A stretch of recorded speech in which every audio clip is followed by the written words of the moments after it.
22 वर्ष के एक आदिवासी लड़के ने अंग्रेजों की नाक में दम कर दिया था। आप सोच रहे होंगे कि 22 साल का लड़का उस समय अंग्रेजी शासन के नाक में दम कर दिया था, कैसे?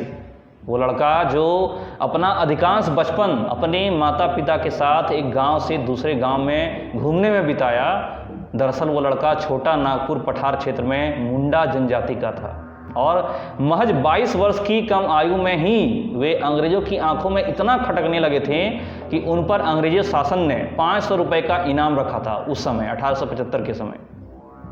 जी हाँ, वो एक युवा स्वतंत्रता सेनानी और एक आदिवासी नेता थे।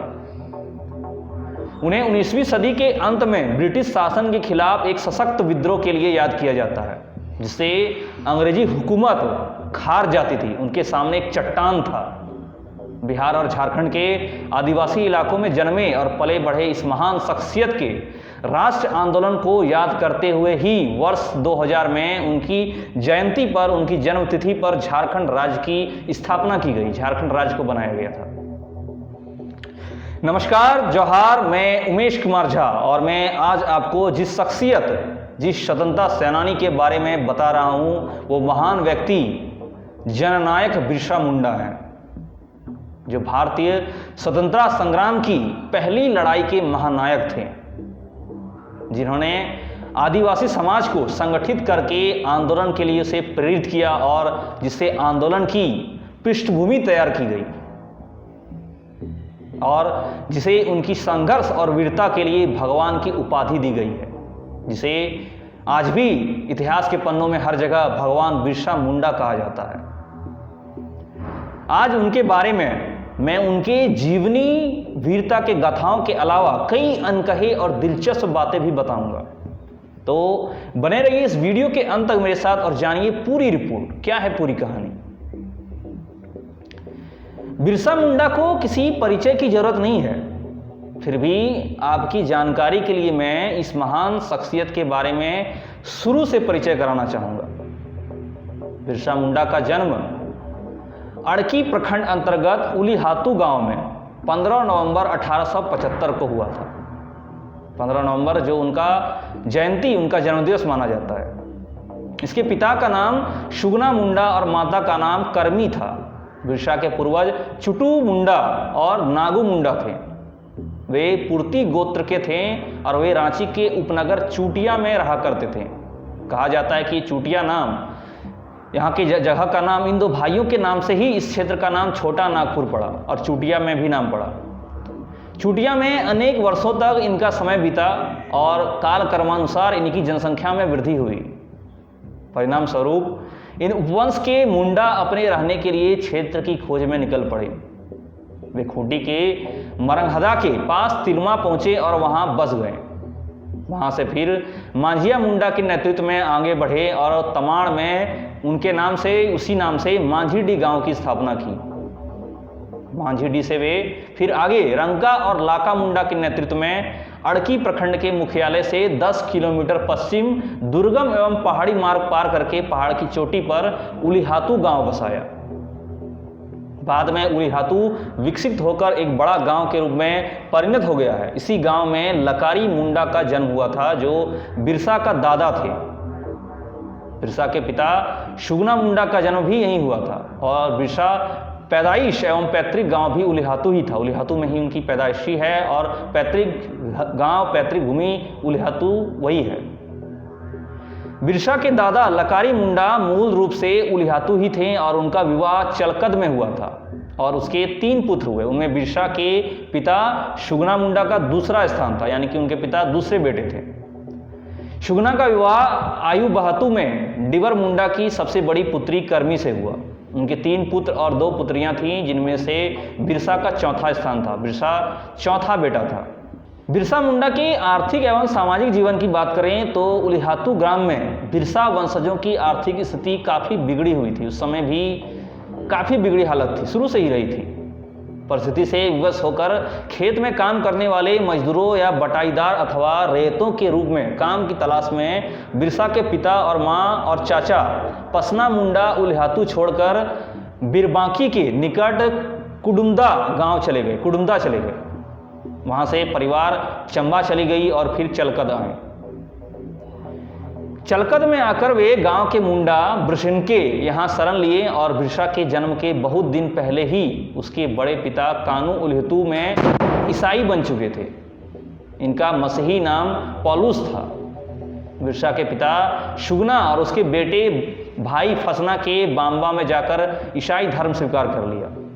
यहाँ तक कि शुगना तो जर्मन ईसाई मिशन के प्रचारक भी बन गए थे। इसलिए बिरसा भी अपने पिता के साथ ईसाई हो गए। शुगना की मसीही नाम मसीहदस और बिरसा को दाऊद मुंडा पड़ा। बिरसा को दाऊद बिरसा भी कहा जाता था उस समय। इस तरह से बिरसा का परिवार उलगुलान होने तक चलकद में ही रहा और बिरसा का बचपन भी अपने माता पिता के साथ काफी दिनों तक चलकद में ही व्यतीत हुआ। चलकद में ही वो सब लोग रहे। गरीबी के कारण कुछ बड़े होने पर बिरसा को अपने मामा पर अयूब हातू ने ले जाया गया। मामा के साथ, मामा घर में अभी जहाँ उसका अयूब हातू है वहीं पे ले जाया गया। बिरसा के बड़े भाई कौंता मुंडा 10 वर्ष के उम्र में ही कुंदी चला गया। वहाँ एक मुंडा के यहाँ नौकरी करने लगा और काफ़ी अरसे तक वहीं रह गया था। बाद में उनकी शादी उसी गांव की एक मुंडा लड़की से हुई। बिरसा मुंडा आय भातू में 2 वर्ष तक रहा। वहीं रहते जयपाल नाग द्वारा संचालित सलगा स्कूल में दाखिला होकर उसने वहाँ अपनी आरंभिक शिक्षा प्राप्त की। उसके कुछ दिनों बाद उनकी सबसे छोटी मौसी जॉनी की शादी खड़गा में हो गई। चूंकि बिरसा अपनी मौसी को बड़ा प्यारा था, इसलिए शादी के बाद उसे अपने साथ खड़गा लेती गई। मौसी उसकी मौसी उसको खड़गा ले गई। यहाँ से ईसाई प्रचारक से उसका संपर्क हुआ। ईसाई प्रचारक से उनका संपर्क हुआ और वह प्रचारक मुंडाओं की पुरानी धर्म व्यवस्था की आलोचना किया करता था। सुन के अजीब लग रहा होगा, लेकिन ये सच है। यह बिरसा को बिल्कुल अच्छा नहीं लगा। वह इस चिंता में भाव मग्न होकर अध्ययन में इतना तल्लीन रहता था कि उसे भेड़ बकरियों को चराने के लिए सौंपे गए कार्यों को भी मन लगाकर नहीं निभा पाता था। इस कारण से उसे कभी कभी अपनी मौसी तथा अन्य परिजनों के द्वारा लोगों से डांट भी मिल जाया करती था, जिसके परिणाम स्वरूप उसने क्या किया कि वहाँ कुछ समय तक रहा और वहाँ से वह बुर्जो स्थित जर्मन मिशन स्कूल में भर्ती हो गया और वहीं से उसने निम्न प्राथमिक की शिक्षा प्राप्त करने के लिए जर्मन ईसाई मिशन स्कूल चाईबासा में वर्ष 1886 में अपना दाखिला ले लिया। चाईबासा में बिरसा 4 वर्षों तक रहा, यानी 1886 से 1890 तक। इसी बीच उनके साथ एक रोचक घटना घटी। एक बूढ़ी महिला ने उसके माथे की रेखाओं का निरीक्षण करते हुए भविष्यवाणी की। उनके माथों की रेखाओं को पढ़ते हुए कहा कि एक दिन एक बहुत बड़ा काम कर दिखाएगा और एक महान व्यक्ति बनेगा। इस अवधि में जर्मन लुथेरन और रोमन कैथोलिक ईसाइयों की भूमि आंदोलन चला रहे थे। एक दिन चाईबासा मिशन में उपदेश देते हुए डॉक्टर नोटरेट ने ईश्वर के राज्य के सिद्धांत पर विस्तार से प्रकाश डाला। इस उपदेश के श्रोता के रूप में बिरसा भी उपस्थित था। डॉक्टर नोटरेट का कहना था कि यदि वे ईसाई बने रहेंगे और उनके अनुदेशों का पालन करेंगे और पालन करते रहेंगे तो उनकी छीनी हुई जमीन की वापसी कर दी जाएगी। इस बात से बिरसा को अन्य लोगों को भी बड़ा धक्का लगा और वर्ष 1886 से 87 में मिशनरियों से सरदारों का संबंध विच्छेद हो गया। उसके बाद मिशनरियों के सरदारों को धोखेबाज कहना शुरू कर दिया गया। बिरसा ने उसी समय डॉक्टर नोटरेट और मिशनरियों को बहुत ही तीखे शब्दों में आलोचना की। इसका नतीजा यह हुआ कि बिरसा को स्कूल से निकाल दिया गया। इस घटना के बाद उसने अपनी आवाज़ बुलंद करने की सोची और साहब की एक टोपी है, अर्थात गोरे अंग्रेज और मिशनरी एक जैसे होते हैं, इसकी उसने आवाज़ उठाई। चाईबासा में रहकर बिरसा उच्च प्राथमिक स्तर की शिक्षा पाई और हिंदी और अंग्रेजी की थोड़ी बहुत जानकारी हुई। वहाँ उसने हिंदी बोलना सीखा, लेकिन अंग्रेजी में बातचीत नहीं कर पाता था, सिर्फ हिंदी सीखा था। अंग्रेजी अभी भी उनके लिए कड़ा विषय था। बिरसा मुंडा वर्ष 1890 में चाईबासा छोड़ दिया और उसके तुरंत बाद उसने जर्मन ईसाई मिशन की सदस्यता भी छोड़ दी। इसके बाद उनके और भी सहपाठी भी थे जिन्होंने उनका साथ दिया और उसने भी उनके साथ वहाँ पे छोड़ दिया। उसने जर्मन मिशन त्याग कर रोमन कैथोलिक मिशन धर्म स्वीकार कर लिया। उसके साथ कुछ दिनों तक रहा, पर बाद में उस धर्म के प्रति भी उनके मन में विरक्ति आने लगी। ऐसी कई बार सरदारों के आंदोलन के साथ भी हुई। उन लोगों ने जिन मांगों को लेकर रोमन कैथोलिक मिशन का समर्थन प्राप्त करना चाहा था, उस ओर से वे निराश होकर अपनी पुरानी धर्म की ओर लौट आए। इस तरह से वे मिशन धर्म का त्याग कर अपनी धर्म की आस्था पर विशेष बल देने लगे। चाईबासा से लौटने के बाद बिरसा करीब 1 वर्ष तक अपनी बड़ी बहन दासकीर के यहाँ कंडेर में समय बिताया। सन 1891 में वह बंदगांव पाण में होता है, और आनंद पाण कोई पंडित नहीं था, बल्कि बंदगांव के गैर मुंडा आदिवासी जमींदार जगमोहन सिंह के मुंशी था। आनंद पांड स्वांसी जाति का एक धार्मिक व्यक्ति था। उससे मिलकर बिरसा ने वैष्णव धर्म के प्रारंभिक सिद्धांतों और रामायण महाभारत की कथाओं का श्रवण किया, उन्हें सुना और कई ज्ञान हासिल किए। आनंद पांडा बिरसा का गुरु तुल्य था, जिसके साथ वह 3 वर्षों तक रहा, और उनके साथ रहकर वह गोड़बेड़ा, बमनी और पाटुपुर गांव का भ्रमण किया था। इस क्रम में बमनी में एक वैष्णव साधु से उनकी मुलाकात हुई। साधु उस 3 महीने तक उपदेश देते रहा। उनके उपदेशों से प्रभावित होकर बिरसा ने मांस खाना छोड़ दिया था और जनेऊ धारण कर शुद्धता और धर्मपरायणता का जीवन व्यतीत करने में विशेष जोर देने लगा था। बिरसा मुंडा धर्म की ओर बढ़ा। वह तुलसी की पूजा करने लगा और माथे पर चंदन का टीका लगाना शुरू कर दिया। उन्होंने गोवध को भी रुकवाया। बिरसा मुंडा ने गाय का हत्या को भी उसने रुकवाया था। आनंद पाठ के अधीन बिरसा की शिष्यत्व की अवधि 1800 यानी कि वहाँ पे जो शिष्य जो बने रहे थे वो 1893 से लेकर 1894 में समाप्त हो गई। बिरसा का यह समय व्यक्तित्व निर्माण का था।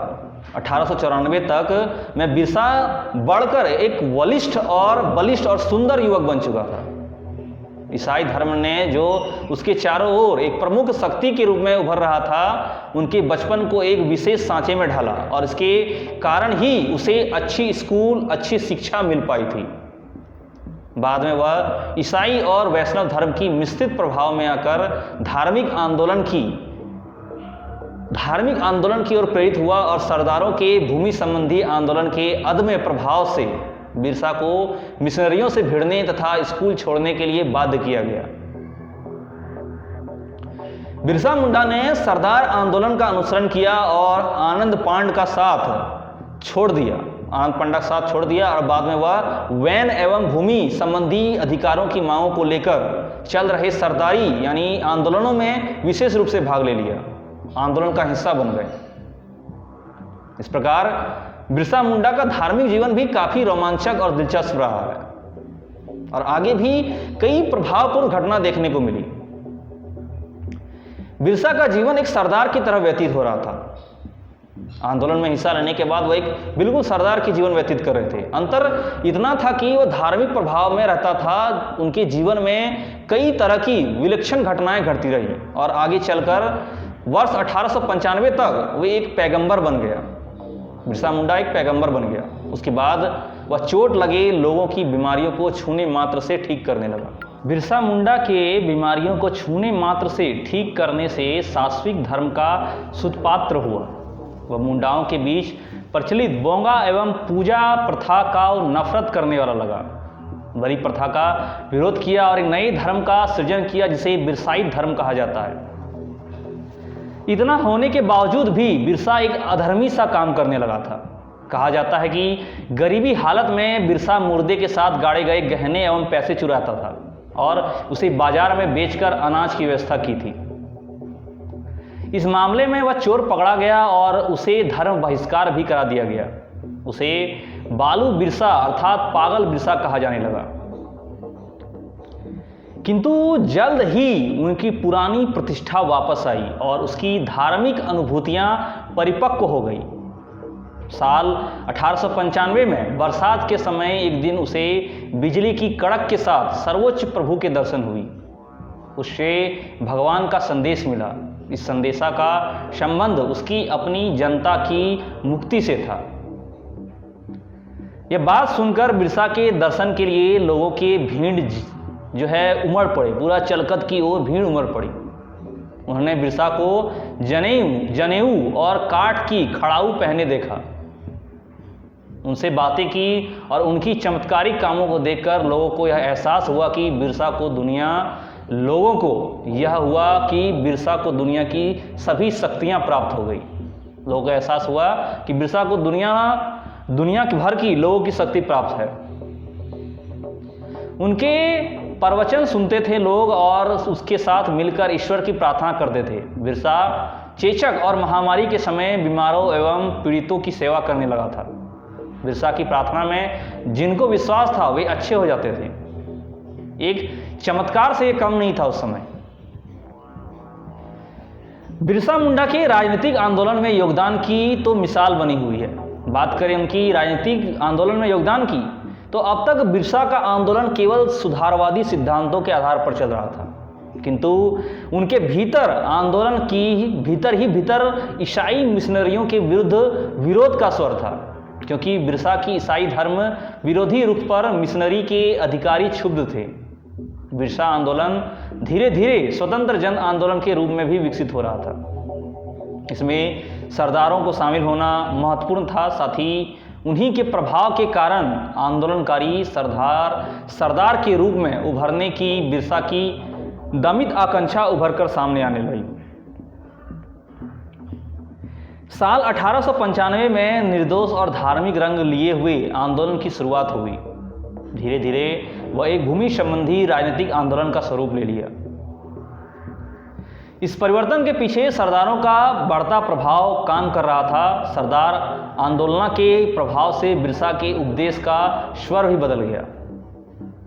वह अब मुंडाओं के अलावा और किसी को भी प्रोत्साहन देने को तैयार नहीं था। अन्य बाहरी लोगों के प्रति उसे नफरत हो गया था। अपनी एक सभा में उसने अपनी जाति के शोषकों के विरुद्ध आवाज उठाई। गुस्से में आग बबूला हो गया और अपने माथे पैर पटकने लगा। लोग बिरसा मुंडा का यह दृश्य देखकर डर गए। वास्तव में उसका गुस्सा जमींदारों पर था। लोग उन्हें बाबू कहते थे। उसे बाबू न कहने के लिए आवाज बुलंद किया। जमींदारों को बाबू क्यों कहें? यद्यपि बिरसा पर सरदारों का प्रभाव था, किंतु वह उनका प्रवक्ता नहीं था। इतना सही है कि सरदार और बिरसा आंदोलन दोनों को ही जड़ में भूमि संबंधी पृष्ठभूमि कायम थी। इस प्रश्न को लेकर वर्षों तक मुंडाओं के बीच घोर चिंता और असंतोष चल रहा था।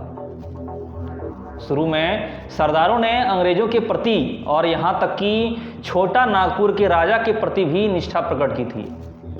वे लोग सिर्फ बिचौलिया स्वार्थों को समाप्त करना चाहते थे। बाद में उनमें से कुछ यूरोपियों के प्रति उसके खिलाफ हुए और उसके खिलाफ हो गए और सितंबर 1892 में अपनी जनता की समस्याओं के समाधान के लिए हिंसा पर उतारू हो गए।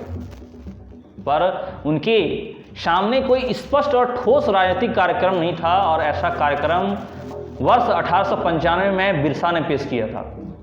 बिरसा ने पेश किया, पर वह भी अस्पष्ट सा था। बिरसा का उद्देश्य अपने को मुंडा राज का प्रधान बनाना था। वो अपने आप को मुंडा राज का प्रधान बनाना चाहते थे। साथ ही वह धार्मिक और राजनीतिक स्वतंत्रता भी हासिल करना चाहते थे। जब सरदारों ने देखा कि उनके आंदोलन के सफल होने की संभावना नहीं थी, तो उन्होंने बिरसा की योजना के अनुसार काम करने लगे। इसका फल ये हुआ कि उनके बेढंगे से विचार भी बिरसा आंदोलन को प्रभावित करने लगे। बिरसा के अनुमोदन लेकर या उनके बिना ही सरदारों के आंदोलन की तैयारियां शुरू कर दी थी और हथियार इकट्ठे किए जा रहे थे।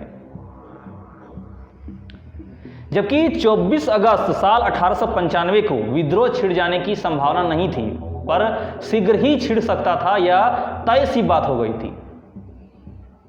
बात तब की है जब बिरसा को गिरफ्तार करने के लिए सरकार षड्यंत्र रचा था। सरकार ने षड्यंत्र रचा था बिरसा मुंडा को गिरफ्तार करने के लिए। जी हाँ, आंदोलन छिड़ने की आशंका से बिरसा को गिरफ्तार करने के लिए सरकार की षड्यंत्र चलने लगी।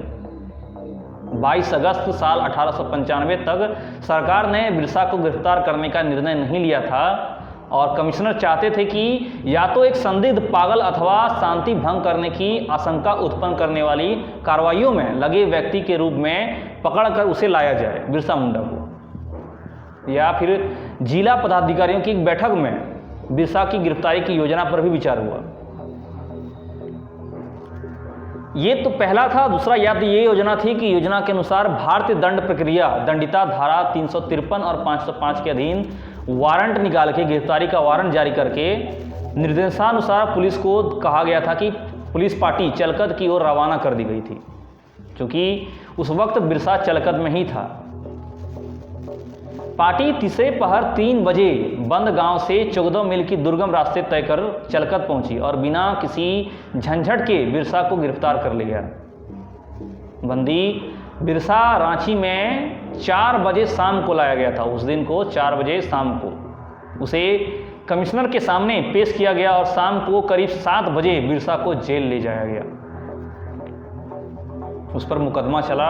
मुकदमा चलाने का स्थान रांची से बदलकर खूंटी ले जाया गया। खूंटी आप जान रहे होंगे, जो कि मुंडा क्षेत्र का केंद्र स्थान था। इस मुकदमे में 20 गवाहों की जांच की गई। अभियुक्त बिरसा ने अपने बचाव में कुछ न कहा और न ही गवाहों से जिरह की, किसी भी गवाह की भी मांग की। बिरसा और अन्य अभियुक्त को भारतीय दंड संहिता की धारा 505 के अधीन 19 नवंबर 1895 को दोषी ठहराया गया। उन लोगों को दंगा कराने के अपराध के लिए अतिरिक्त अकाल्पनिक सजाएं दी गई और मुख्य अपराध के लिए 2 वर्ष के सश्रम कारावास की सजा दी गई। बिरसा को 50 रुपया जुर्माना भी की गई थी और जुर्माना न देने की स्थिति में 6 महीने सश्रम कारावास की और सजा सुनाई गई। 6 महीना और श्रम के साथ कारावास की सजा। अन्य लोगों में से हर एक को 20-20 रुपये का जुर्माना किया गया था। बिरसा को 50 रुपये का जुर्माना था। उन्हें जुर्माना न देने की स्थिति में 3 महीने की सश्रम कारावास की सजा सुनाई थी। अन्य लोगों को जिनका 20 रुपये का जुर्माना राशि किया गया था। उच्च न्यायालय में अपील करने पर उस समय दंडादेश में परिवर्तन किया गया और 2 वर्ष 6 महीने की सजा घटाकर 2 वर्ष कर दी गई थी। बिरसा के आंदोलन के दमन और उस बारे में की गई सरकारी कार्रवाई से परिणाम यह हुआ कि घटनाओं ने अत्यधिक सरलता और शीघ्रता के साथ विपरीत दिशा में पलटवार हो गया। नए लोगों ने ईसाई धर्म स्वीकार किया और जो ईसाई धर्म छोड़कर बिरसा की ओर चले गए थे वे पुनः ईसाई धर्म की छत्र छाया में आ गए। लोगों ने सरकार द्वारा प्रतिरोध के कदम की आशंका से बहुत ही ज़्यादा भयभीत होकर पादरी के आड़ में शरण लेना श्रेय समझा और वहाँ पे जाकर पादरी के आड़ में शरण ले लिया। उसके बाद बिरसा मुंडा की जेल यात्रा शुरू होती है। दरअसल सजा सुनाए जाने के बाद बिरसा को रांची की जेल से पुनः हजारीबाग जेल भेज दिया गया। पहले रांची जेल गया था, वहाँ से फिर हजारीबाग जेल। उसने यहाँ 2 वर्ष की सजा भोगी और सजा खत्म होने के कुछ दिनों पूर्व उसे रांची जेल फिर भेज दिया गया ताकि उसके रिहाई के बाद उसके गतिविधि पर रांची की पुलिस निगाह रख सके। पुलिस की निगाह उस पर रख सके कि वह रिहाई के बाद क्या गतिविधि करते हैं। बिरसा को 30 नवंबर 1897 को जेल से रिहा किया गया और उसे पुलिस चलकत ले आई और चेतावनी दी गई कि वह अब पुरानी हरकतें नहीं करेगा। और अगले महीने 7 तारीख को डिप्टी कमिश्नर ने चलकत में उनसे मुलाकात की। बिरसा ने वादा किया कि अब वह किसी तरह का उपद्रव नहीं करेगा। उन्होंने कमिश्नर से वादा किया था। बिरसा के जेल से निकलने के कुछ दिनों बाद उसके अनुयायी उससे मिले। उनके जो हिस्से अनुयायी थे बिरसा मुंडा की, उन्होंने उससे निवेदन किया कि एक संगठन फिर से खड़ा किया जाए। उन्होंने कहा कि अपने खोए अधिकारों को फिर से हासिल करने और दुश्मनों को मार भगाने के लिए संगठन बनाना नितांत आवश्यक था और नितांत आवश्यक है। इसलिए उन्होंने अनुयायी ने मुंडा से इसका निवेदन किया। अनुयायी एवं उसके शिष्यगण 2 टुकड़ियां में बांट दिए गए और एक टुकड़ी पर धार्मिक प्रचार का भार दिया गया था कि वो धार्मिक का प्रचार प्रसार करे और दूसरी विद्रोही की तैयारियों में लग गई थी, विद्रोह करने की तैयारी में। राजनीतिक संगठन कार्य में सरदारों का बोलबाला था और इस प्रकार से बिरसा के धार्मिक आंदोलन की तैयारियों के सिलसिले में आंदोलन का स्वरूप ही बदल गया था। धार्मिक संगठन के इस स्वरूप से राजनीतिक आंदोलन की तैयारी में आसानी हुई थी। जैसे कि विद्रोह की योजना बनाई गई थी, वैसे ही बड़ा दिन यानी क्रिसमस के एक दिन पूर्व अर्थात 24 दिसंबर वर्ष 1899 को अगलगी और तीरों से प्रहार की महामारी की वर्षा कर दी गई। सिंहभूम जिले के चक्रधरपुर थाने और रांची जिले के खूंटी, कर्रा, तोरपा, तमाड़ और बसिया थानों के अंतर्गत विद्रोह के आग दहक उठी। तीर कमान से वहां पे पूरा विद्रोह हुआ। खूंटी थाने का क्षेत्र उस आंदोलन का केंद्र था और आंदोलन के सिलसिले में मुरभू एंग्लिकन स्कूल भवन पर 2 तीर चलाए गए, किंतु तीर से किसी को चोट नहीं लगी। सर्वदा ईसाई मिशन में रात 9 बजे के बाद गोदाम में आग लगा दी गई। कुछ गांवों में घर जलाए गए। सिंहभूम के पोडाहाट क्षेत्र में तीरों के प्रहार के बजाय आग लगी की घटनाएं ज्यादा हुई। वहां आग लगा दिया गया था। कुटुगुटु में 28 जनवरी को जर्मन मिशन का गिरजाघर जला दिया गया और इस तरह की कई घटनाएं जहां तहां घटने लगी। विद्रोह का पूरा माहौल हो गया। बिरसा अनुयायी जोर शोर से नारे लगाते हैं, हे हिंदे रावड़ा रे कच्चे कच्चे, पुंडी रामदा रे कच्चे कच्चे। इसका मतलब यह हुआ कि काले ईसाइयों और गोरे ईसाइयों का सर काट दो, परंतु कोई ईसाई ना मारा गया, किसी भी ईसाई को नहीं मारा गया। कुछ ईसाई विद्रोहियों के प्रहार से घायल अवश्य हुए थे, लेकिन मरा कोई नहीं था। इन सब घटनाओं को देखकर बिरसा की गिरफ्तारी की कोशिशें फिर से शुरू हुई। फिर से उन्हें गिरफ्तार करने की तैयारियां करने लगी। उधर रांची के डिप्टी कमिश्नर के आदमी बिरसा की खोज में पोड़ाहाट की जंगलों की खाक छान रहे थे और इधर खूंटी क्षेत्र में बिरसा के अनुयायियों ने आम बगावत की तैयारी शुरू कर दी थी। 9 जनवरी को 8 बजे सुबह आइलर कप पहाड़ी विद्रोही मुंडाओं की एक बड़ी बैठक होने जा रही थी। उस समय यह जगह डोमरी से कुछ दूर और सेको से करीब 3 मील उत्तर की ओर था।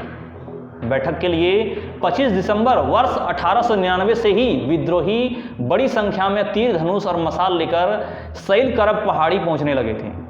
विद्रोह की बड़ी योजना बनाई जा रही थी। वहां से वे घमासान लड़ाई के लिए तैयारी कर रहे थे और तैयारी किए हुए थे।